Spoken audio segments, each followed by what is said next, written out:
Hello.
Hello.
Hello.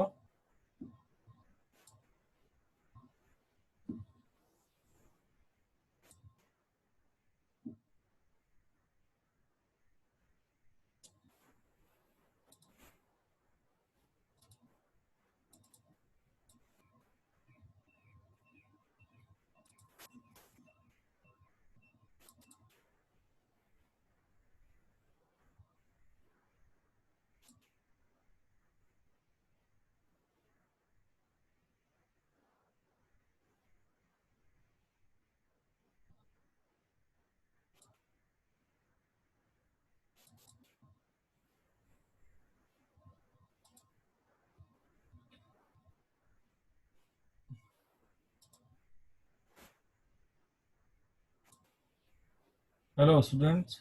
Hello. Hello.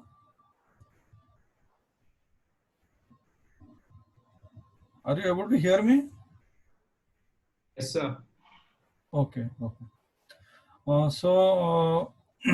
Yesterday, some of the students told me that after on they wanted to join me because, but I didn't allow them.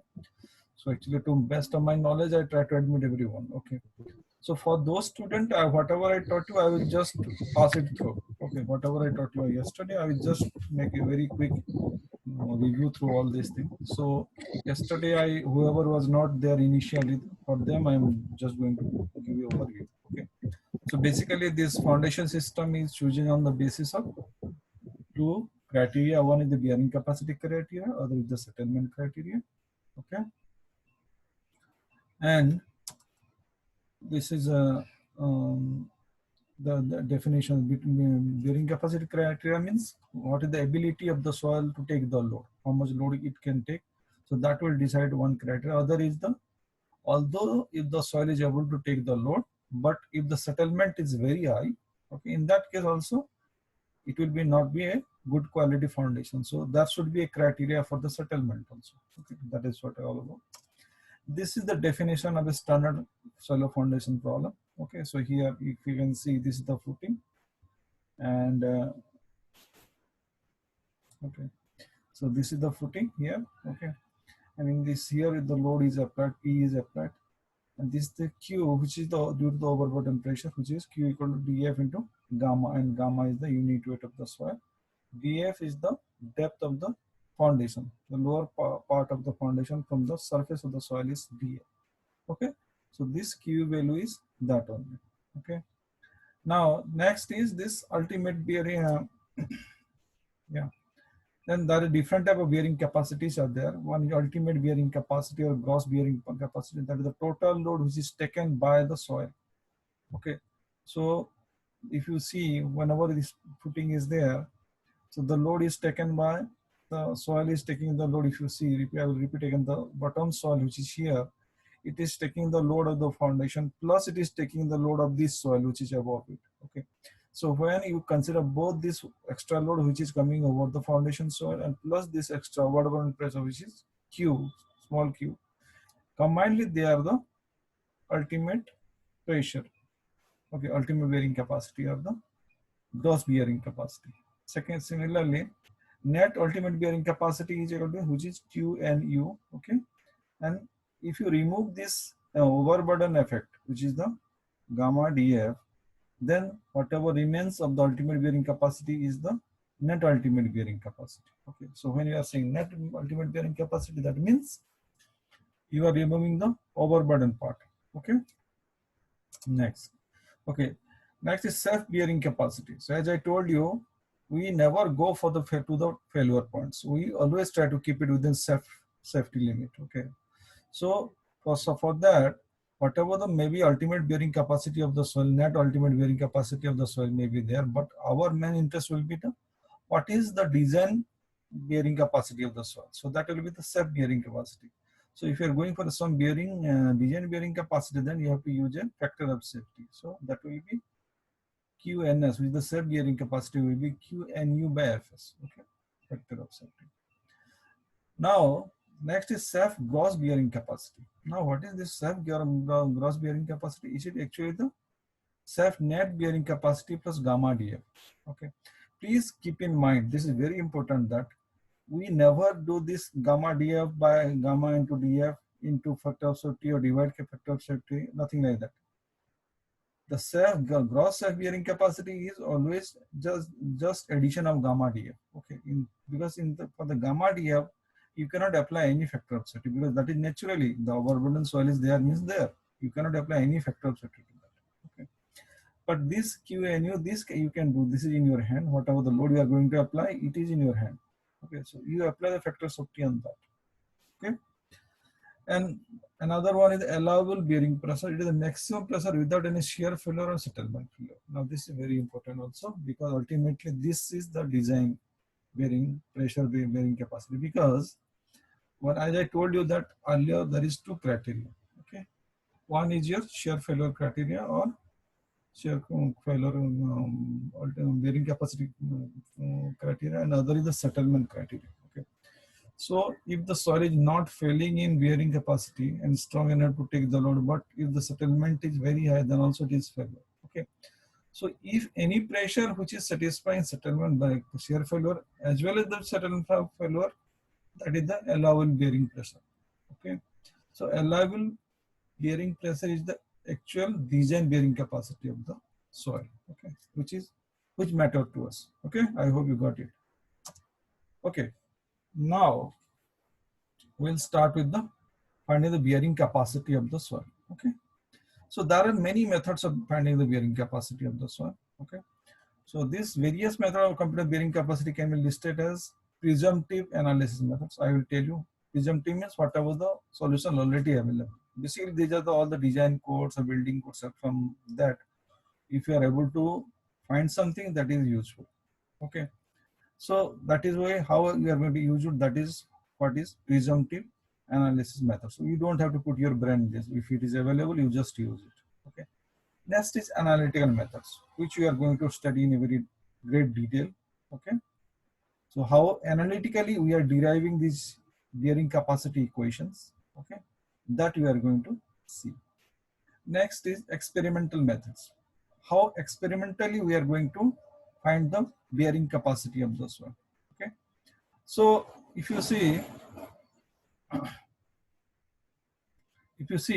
so in this plate bearing test, penetration test, and centrifuge test is there. Now, already we have talked about the plate bearing test and penetration test in the class during the exploration of the soil. Okay.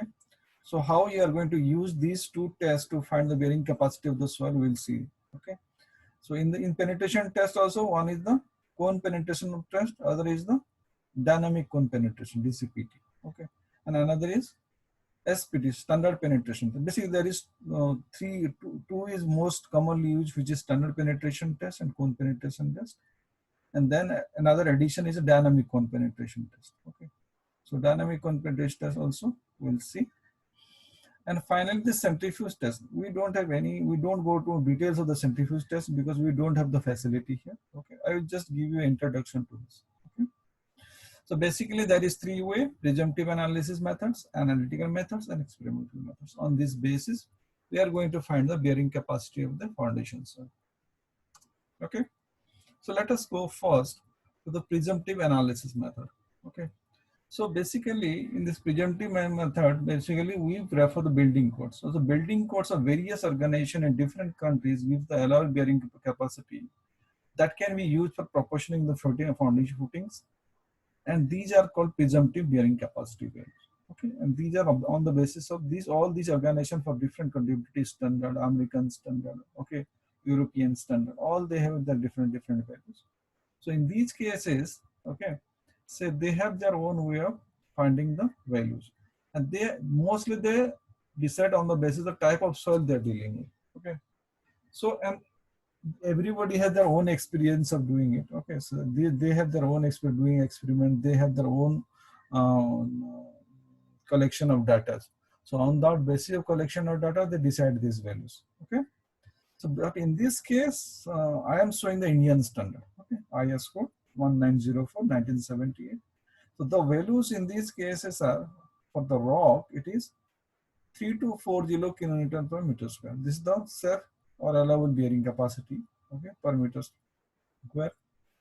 Similarly, soft rock is 440, coarse sand is 440, medium sand is 245, fine sand is 440 if it is compacted properly. Okay, soft soil or stiff clay is 100, soft clay is 100, very soft clay is 50. Okay, so these are the different type of soil, and they have their own way of finding the bearing capacity. Now I will tell you what is the use of this type of things. Okay, so if you see now, that will come under the notes of this presumptive analysis. Okay, so in this case, if you see, the presumptive analysis values are based only the visual classifications of a soil. They are not reliable.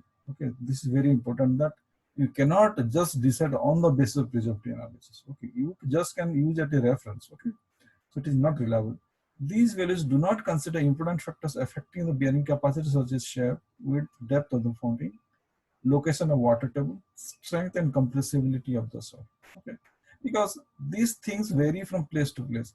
If your shape of the footing is changing, if the width of the footing is changing, the depth of the footing is changing. Okay, so these are very important parameters which affect the bearing capacity of the soil. So you cannot just neglect it. Okay, next is location of the water table, because as you know, water table can play a big role. Okay, if it is clay soil, if the clay soil is dry, it can be like a rock. But if it under influence of water, it like a very soft clay. Okay, which will not able to take any load. So, and strength and compressibility of the soil. So these are very important parameters which is not addressed by this presumptive analysis method. Okay, so we should not take it very. It should not be the only criteria of finding the bearing capacity. It can be used to check it. Okay, or for the initial knowledge of the strength of the soil. Okay. Next is, generally these values are conservative and can be used for preliminary design or even for final design of small unimportant structures. Okay, so wherever one-story building is or something like that. Okay, and you don't have much time and it is not a very permanent structure, then in that case you can use those methods. People still do in rural places. Okay, you can use that, but it should not be the only criteria. Okay. Next, Indian Standard 1904/1970 recommends that the self bearing capacity should be calculated on the basis of soil test data. But in the absence of such data, the values of self bearing capacity can be taken equal to the presumptive bearing capacity values given in table for different type of soils and rocks. So in the Indian standard also, they recommend that you should do the bearing, get the bearing capacity of the soil based on the soil data like the shear test, all these things. If you are not able to do that, then only you are going to use it. Okay, and this, so you can understand, it will be the last option only. Okay.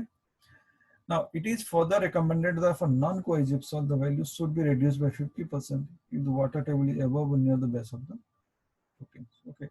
So here also the recommended that if it is a non-cohesive soil, what are the values you saw in the table? Then the value will be reduced by 50% if the water table is above or near the base of the footing. Okay. So these are the things, if you are using presumptive analysis methods, these are the things you have to keep in your mind. Okay. Now, next is your analytical method. Okay. So in the analytical method, if you see your syllabus, we have mostly written, one is Terzaghi bearing capacity theory and the Hansen bearing capacity theory and IS code method.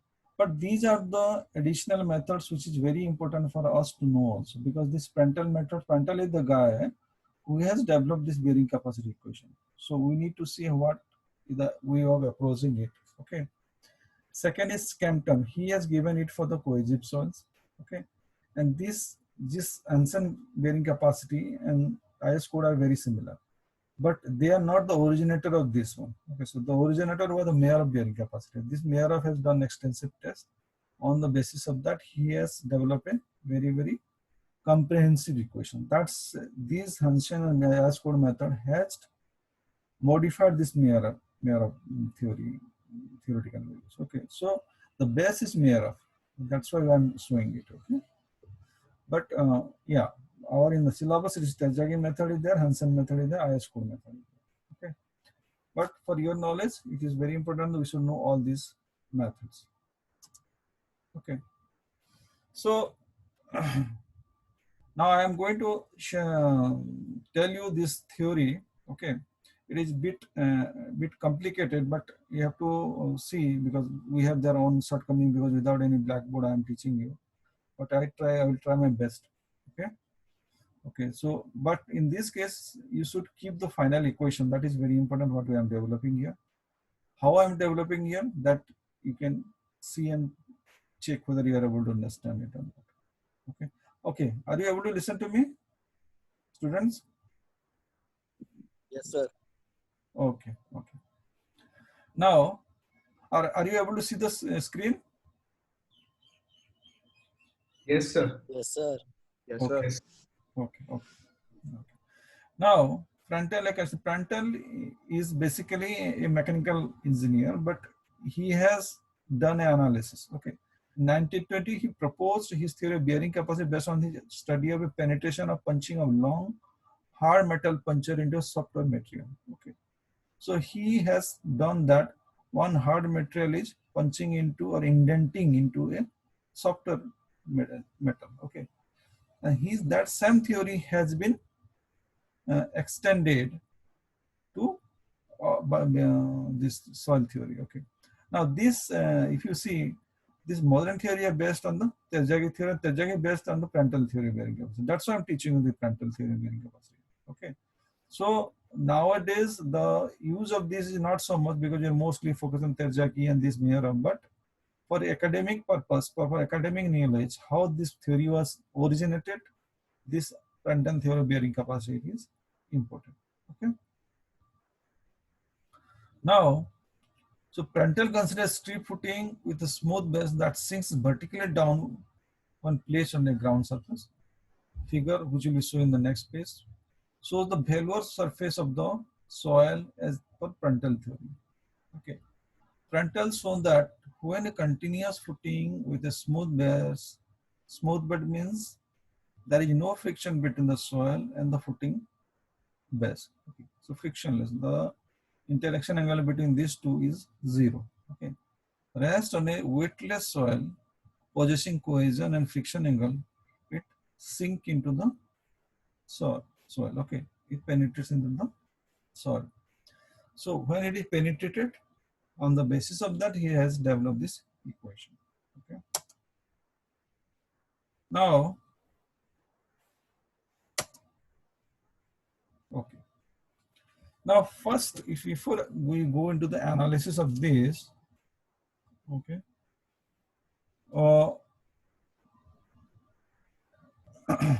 Another thing I want to tell you, we are having 40 minutes. Okay. Before that, 5 minutes before that, please tell me, because in my screen, I am not able to see the time. Okay. Students? Yes, sir. Okay. Because then I will stop it and I will take some questions from you. If you have any doubt, we can discuss. Because if I keep on teaching, then all of a sudden this whole thing will stop. So, okay, that is the purpose. Anyway, now, Prandtl analysis, if you see, this is strip footing placed over a soil. Okay.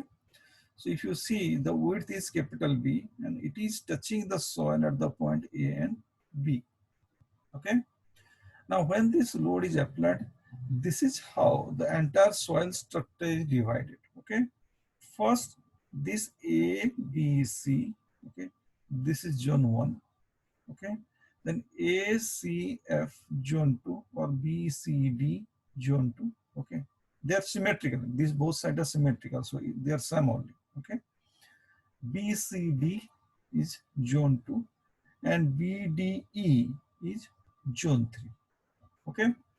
And here, that means what is happening in this case, when this strip footing is penetrating into the soil, what will happen? You can check by yourself also. You see the small amount of soil is become attached to the footing itself at the bottom. And they are generally triangular in shape. Okay. So there is no deformation is A, B, C in the soil by itself. They don't deform anymore. Okay. They nearly stay in the elastic zone. But this BCD, which is the zone 2, and BDE, which is zone 3, they go from elastic to plastic state. Okay. So because they deform, because actual deformation, if you see, this is the line which is CDE, or in this case CFG. This is the line along which the failure happens. Okay. Now, since you have already studied this slow failures, and some I have already studied the earth pressure theory, you know how the failure things happens. Okay. This in the class also I have already told you about this active pressure, passive pressure, and you know how this failure line is developed. So in this case, this is the failure line which is developing. Okay, this is the failure line which is developing. Okay.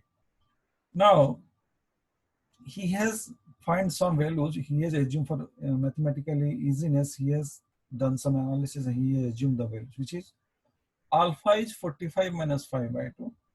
Okay, which is alpha is 45 minus 5 by 2. And this psi value, which is the psi value, is 45 plus 5 by 2. So this angle is 45 plus 5 by 2. This angle is 45 minus 5 by 2. Okay, so if you see, this angle will be what? Can you tell me what will be this angle? Students?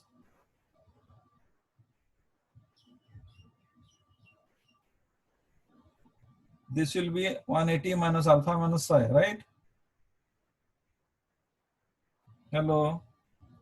90. 90, very good. Yeah. So this will be the 90 degree or right angle. Similarly, this is the right angle. Okay. Now, I will keep here also it is same. Here is alpha, so here is the alpha. So this side and this side is same. Okay. So you can understand this will be 90 plus 5. Similarly, this will be also 95 plus 5. Okay. And this M point will vary. So M point is theta. Now I'll tell you what is M point, but just for your knowledge, just focus. Just go through what is this, which angle is what, just go through it. Okay, so you will understand this. Okay. Now, yeah. So as the fellow surfaces are symmetrical, only forces acting on the right side of the wedges are considered. Okay. So it is symmetrical and they are considering like this. You make a vertical line at the auxiliary at the center, means this will be b by 2, this will be b by 2, and here onwards, here the movement is happening like this, here the movement is happening like this. Okay. So as the fellows are symmetrical, only the forces acting on the right side of the wedges are considered. So as it is symmetrical, what we'll do, we'll from here to here, we'll consider this side only. We'll neglect this side because they are symmetrical. One side explanation means it will be similar in the other side also. Okay. Now considering the parental, the bearing capacity QL acting at the base AB of the footing is transmitted through the soil is ABC onto the face BC. Okay, let me repeat again. The bearing capacity QL, okay, ultimate bearing capacity of this, acting on the base AB of the footing, which is here acting on the AB of the footing, is transmitted through the soil wedge ABC. Okay, it is transported through the soil wedge ABC onto the face BC, onto the face BC. Okay. Now, why it is saying so? Because we are assuming that this is a perfectly elastic body. Okay. So whatever load is coming to this elastic body, it is totally transferring all the load. It is not taking, because it is not getting in deformed. So it will not absorb any, because it is not absorbing any load. It is just transferring the load. That's why it will not deform. As I told you, this ABC wedge will never deform. Means it is like a solid body, right? I think I already told you that any solid, what is the difference between the solid body and deformable body? That means in case of solid body, if there is a movement or displacement is happening, okay, it is a solid body displacement. That means point between any 2 points between the solid body will remain same. But if it is a deformable body, then if there is movement happens, the distance between any point X and Y between this deformability will change. Okay. Now, since you are assuming that the ABC is a solid body, okay, it is not deforming and it is elastic. So, in these cases, all the load which is given by this footing is transferred to these two surfaces. Okay. I hope I make it understand. I made it very clear to you. So this is what Pascal law is all about. Okay. There is no loss of stress. Okay. Thus, in the same in all the direction, stator wedge onto the face BC. So here, whatever the load is coming, this is transferring to the face BC. Okay. Now the state of stress within the wedge on the line BC may be explained with respect to the Moore diagram. Okay. So beside I have shown you this Moore diagram. Okay. So this is Q volt. Okay. And this is Q volt is equal to actually sigma 1. Okay. This actually from here to here, it will be sigma 1. If you remember the Moore Coulomb theory, the we'll generally see we make this morculum between the uh, what do you say?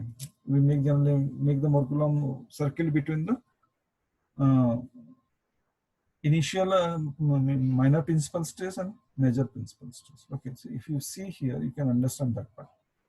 This value represents the major principal stress, and this value represents the minor principal stress. Okay. This is sigma 1, this sigma 3. Now you will understand why I'm telling you, so why it is made like this.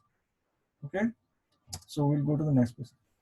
For your own convenience, I am remain retaining all these diagrams. So whenever we go through steps, you can see it also here. Okay. Next point is the state of stress within the waves on the line BC will be explained with respect to the Moore diagram. Okay. BC. Initial stress in the soil is equal to C into C cot phi. C into C cot phi. This stress acts normal to the phase BC. Acts normal to the phase BC and is considered as the minor principal stress sigma 3. Okay. C cot phi. Okay. Next is the bearing pressure Q alt is also assumed to be act normal to the phase BC of the wedge according to the Pascal law. Okay. So here also the total pressure acting on the face is equal to Q alt plus PI. Now you may be wondering if the load Q alt is coming, how come? Because if it is symmetrical, 50% going to right, 50% going to left. Why I'm showing the same Q alt? Because these are pressures. Okay, pressure will now not change. It will not get half. Load will, according to the area, load will change. According to the area, load will change, but pressure, whatever the pressure is coming, that will be remain constant. That's why I'm taking this value. So, okay, so the QLT is transferring to this. So, on this phase, BC phase, the sigma 1 value acting is QL plus PI. Okay, so which is the major principal stress of sigma 1. And only when there is only this PI value is acting when there was no external load, no foundation load was coming. So that is only PI was there. Okay, so that is minimum principal stress. If you remember, okay, if you remember the triaxial test I have explained in the last semester, the before we are if you take the soil sample in the that chamber and we apply the load, okay, we apply the cell pressure of sigma 3. Before you apply the value of sigma 1, everywhere it is sigma 3 only, right?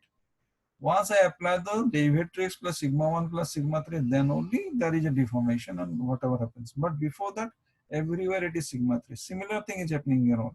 Okay. The extra thing which is coming is the sigma Q alt. PI was already there. So Q alt plus PI, the sigma 1 value. Okay. And sigma 3 pi equal to sigma 3. Okay, so just imagine the case for the triaxial test I told you. Okay, so before this came into be everywhere sigma 3 was there, but once this derivative stress Q world extra added, then it is sigma 1 equal to Q world plus Pi. Okay, rest of the things are same. So you know what is sigma 1, you know what is sigma 3 now. Okay.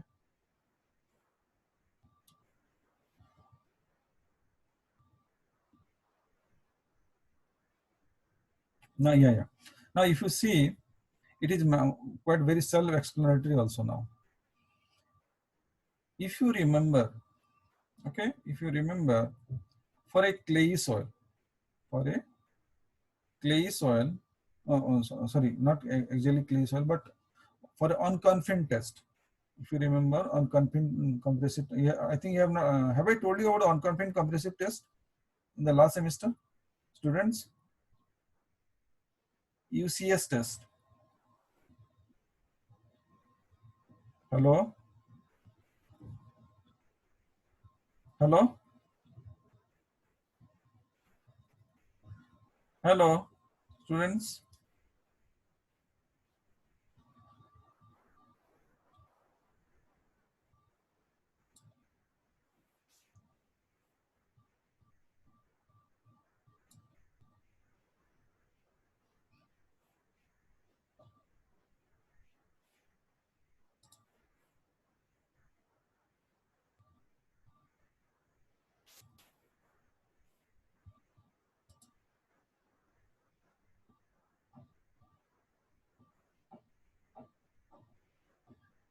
Hello, are you able to listen to me?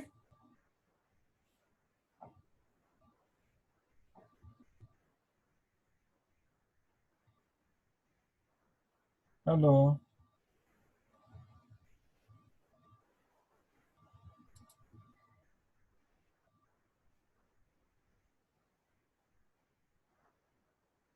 Yes, sir. Okay. So, have I done that test, on confident compressive test? Have I told you about that theory in the last semester? Hello?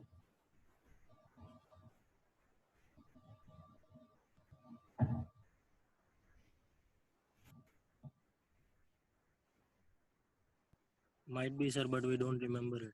Yeah, please respond because it is very difficult for me. If you are not don't know, tell me don't know. But it is difficult because in that case, but I have already told you about this test now, triaxial test. So you know, okay. But in case of unconfined, we don't apply the sigma 3. We just take a shell sample and apply the load. Okay. So that is what happens in these cases. Okay. So if you see, so this sigma 3 value is here. We are not applying any sigma 3 value here. It is 0 only. So here, this Morse circle is made like this. Okay. And when it is make a failure line like this, you see this is cutting the line at a value of C, which is the cohesion factor of the soil. Okay, and generally in that test, C equal to QU by 2. But whatever the load you get, whatever the deformation load you find, divided by 2 is give you the C value. That same value, C value is here. And the angle which is made here is phi. Okay. Now if this is C and this is phi, you can what will be this line? This will be C cot phi. Okay, if you put some mental calculation, you will understand that it will be C by 10 phi. So it will be C cot phi equal to sigma 3. Okay, and this is Q alt already. So this is how this Morse circle is explained here. Okay, I have to finish it. Okay, let's give me 2 minutes. So you take the value of sigma 1 by sigma 3, which you have already done, which is Kp for the passive pressure 1 plus sine phi, 1 minus sine phi. And if I something sigma 1 equal to sigma 3 into 10 square 45 plus 5 by 2, that also you know. Okay, so when I apply those values here, okay, so what will happen? In place of sigma 1, I will apply Q world plus Pi. In place of sigma 3, I will apply Pi. So Q world plus Pi equal to Pi into Kp. Okay. Now next, when the wedge ABC is pushed and it pushes the soil within the radial shear zone BCD. BCD. So when it is moved, this entire radial zone will be moving. So if BC is assumed as a retaining wall, okay, if the BC is assumed as a retaining wall, the soil within the elastic wedge expand and tends to move away from BC due to the active pressure acting along the BC. Okay, now it is a condition of active pressure. Okay, so active pressure PA is given by Q world plus PI. Okay, with the sigma 1 value. Now, which is same the equation that I had before. So the total active pressure force on BE, which is BE, is given by PA equal to BC into PA, BC into PA, and this B equal to BC into Q world plus PI. And this equation is the equation to the spiral CD. The equation to the spiral CD. This is the spiral. It is a log spiral. Okay. So not examine this value is there. So equation with the plot at B may be written as R equal to R0 into e to the power theta 10 phi. Okay.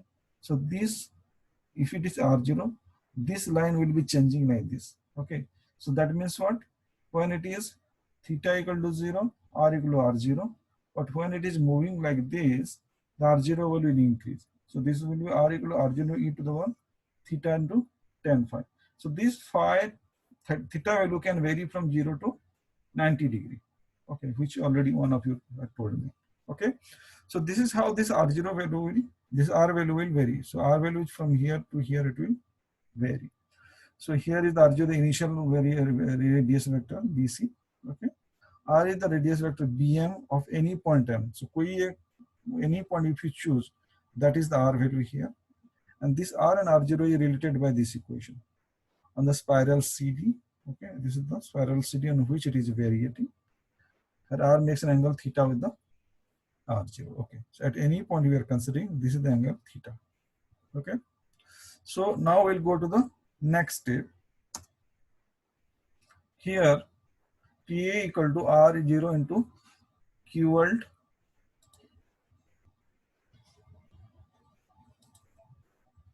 volt plus PI into R0. So the action of pushing the soil into the radial zone by BC also tends to push the soil zone in the zone 3 as well. This effect is registered by the zone 3. So when it is pushing like this, ये वाला zone 3 जो है ये आपको वापस push करेगा, it will push back. This effect is registered zone, and the passive resistance is developed along the BD. It will, here the passive resistance will develop, okay, which is also act as a retaining wall. And if PP is the passive resistance per unit area of the BD, then we can write. Now if you see here, active pressure was the case, well now here it is passive pressure was the case. Okay, so here it will PP will be BD into PP, and BD equal to R1 because it is reaching here only. Theta is 90 degrees, so R1 into PP. Now since the stresses get distributed hydrostatically, unit active pressure must be equal to the unit passive pressure. Okay, so because here everything is hydrostatically applied, so as you see sigma 3 will be equal everywhere. So here PP equal to PA and equal to QL plus PI, and this is equal to KP into PI.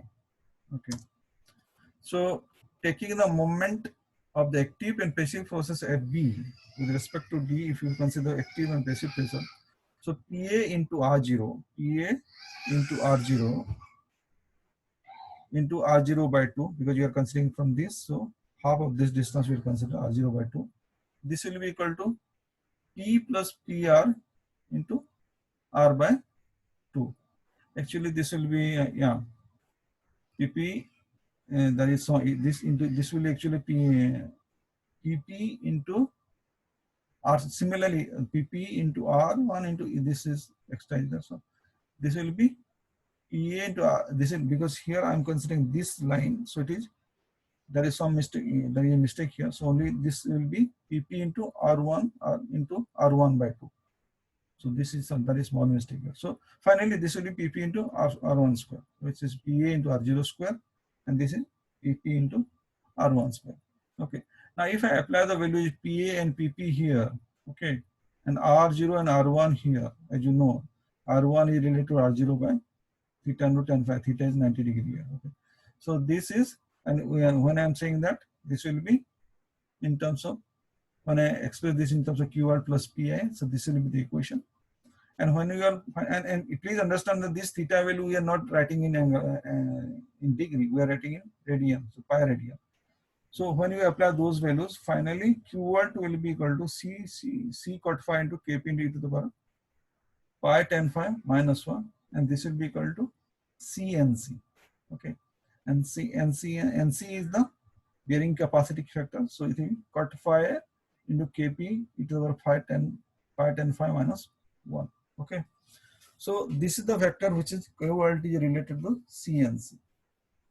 Okay, now another is when there is overburden pressure is there.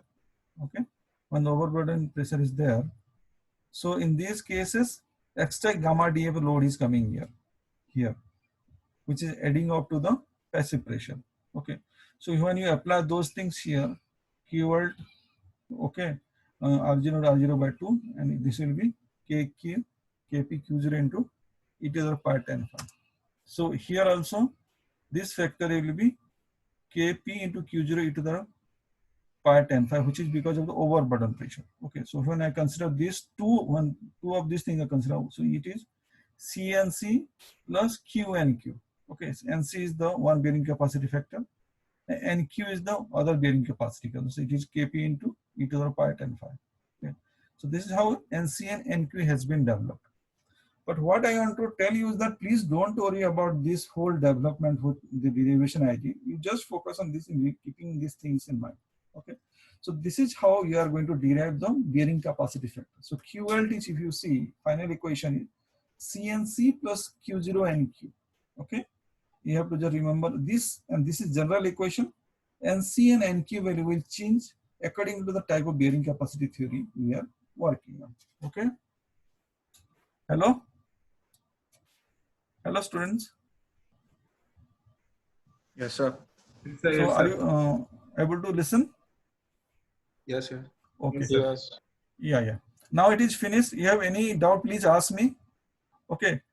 If you are not able to understand these things now, please, are you able to record the video by yourself or not? No, sir. You please upload these on YouTube. Okay, I will do that.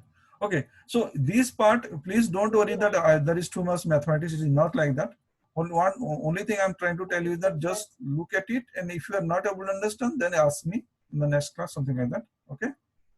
And in the Okay, next sir. class, we are going to see the bearing, Terzaghi bearing capacity theory. Okay. Achha, any question apart from that you can ask me, please. Oh, sir. Yes. Ask me.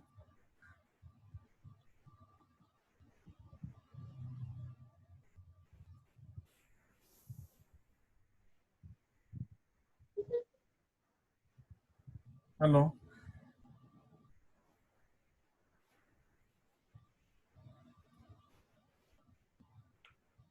No question, sir. Achha, theek hai. So we'll see in the next class. We'll start the Terzaghi bearing capacity theory. Okay. Okay, sir. Okay. Bye.